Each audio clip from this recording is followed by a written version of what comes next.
خیلی زندگی تینج داشتم. همین جنگی برادر کش آمده از مابین همین شوهر من از دنیا رفت. 5 فرزند در دست من موندن.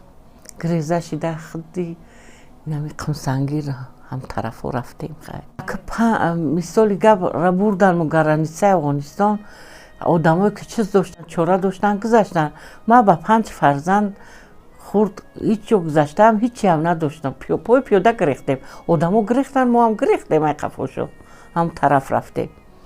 یک دشت زندگی میکردیم. هم تری کلیونکا موندگی در همونجا زندگی میکردیم. میرفتن سحری میرفتن خونه به خونه میگشتن. هم قای نانشو میدادن. قای نانشو میدادن میطلبیدن. هم قمسنگی ده هم خونه داشتگی و ده. بعد میگرفتن میوردن سیتکده که و چه خیمو نان آوردیم. بود از یمی اومیدم یک بچه دیگه هم با رفته است که ده یک تندر نان غلطیدگی بوده است. جدت کرده است که همون زنک برم من برم همون نانه بگیرم تندره و غلطیدگی پری خوکستره. همون را گرفت آورد و چه من نان آورد. خیلی ایودت نمیره و این کروی گذاشته. شکر به همه دادگی و خداوند به این تاجیکستانی تینجی که با خیلی تینج دیدیم اینا اومدیم با همه چیز یافتیم. یکی اینا پدری ها را ما دیگه نمی‌آورد. پدری ها 37 ساله گذشته شد.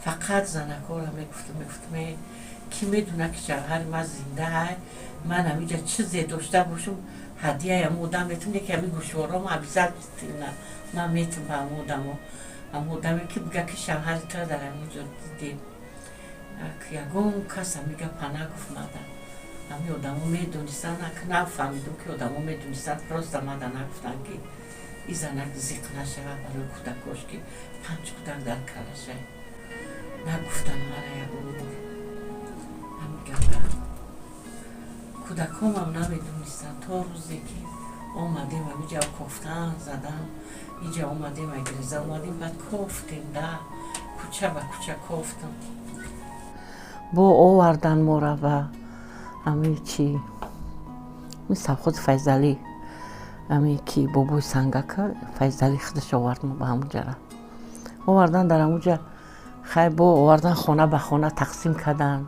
اومدیم خیلی خانه را دیدیم چیز چهره نیست در همه بردگی. انا 5 فرزند قطعی بیا و زندگی که خیلی با همین روزای قین رفتیم اوقات فروختیم در بازار سوداگری کردیم. روزی صغیرها را بردیم. فرزند کلانی ما بچه پسر کلانی ما رسیه روی کردم برای خیلی زندگی کمتر بهتر شدن. گفتم برای خیلی چی کنه همونجا کار کنه که ایو بچه هم به نصیب شدیم کسل شد مردش آوردن.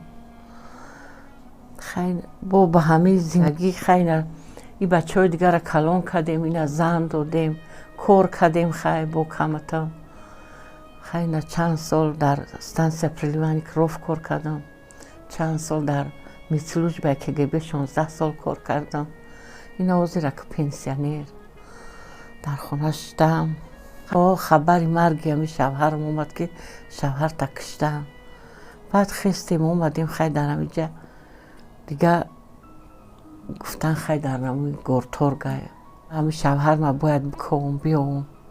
خستیم در جستجوی همین شوهرم زدم که یک زنک اومد گفت که همین گورتورگ مرده را جمع کردن خیلی کبره ببی جمع رفتیم که و اوجی بردن در گوری کلاد بشی روسا در همونجا تایخو کرده بودن. بعد اوجا گرفتیمش کندیم و دستای خودم قطعی کندیم که شناختم که شوهر من اختیم خیلی افتیم گرفتیم بردیم قشلاق در همین کلخوز لینین در همونجا خستومن زندگی میکنم. همونجا بردیم در گوری توچکو بروندیم.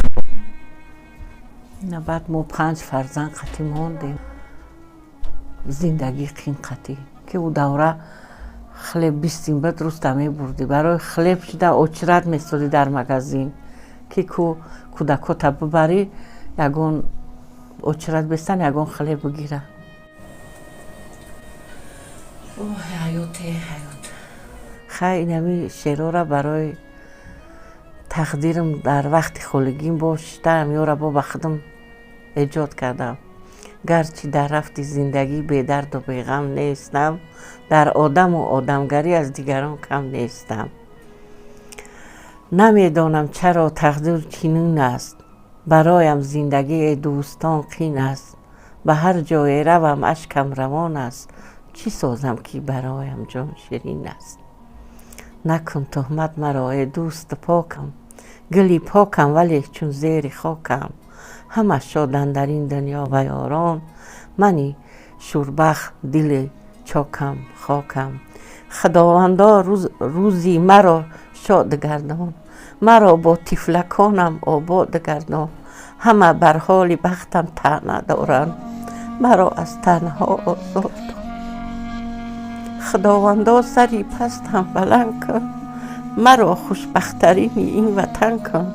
همه بر حال تلخم خنده دارند، مرا شاهی بزرگ شاهی وطن کن.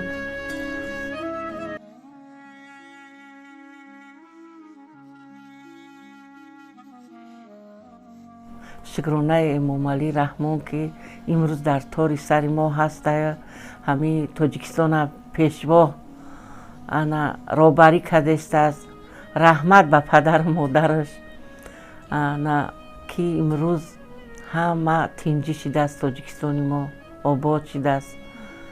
هیچ کس دیگه خدا روزای پیش نبینه که او روزایی که بدن در گذشته دیگه او روزا را خداوند نیاره به سر هیچ مادر فرزند برادر نیاره هیچ کسه. در آخر چی گفتنیم؟ الها تاجیکستانی ما را آباد گردان، ضیافاق جهان آزاد گردان.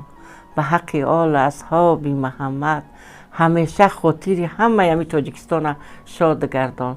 تنی صحت دلی به غم خوشی و خسنده. آمین. الله اکبر.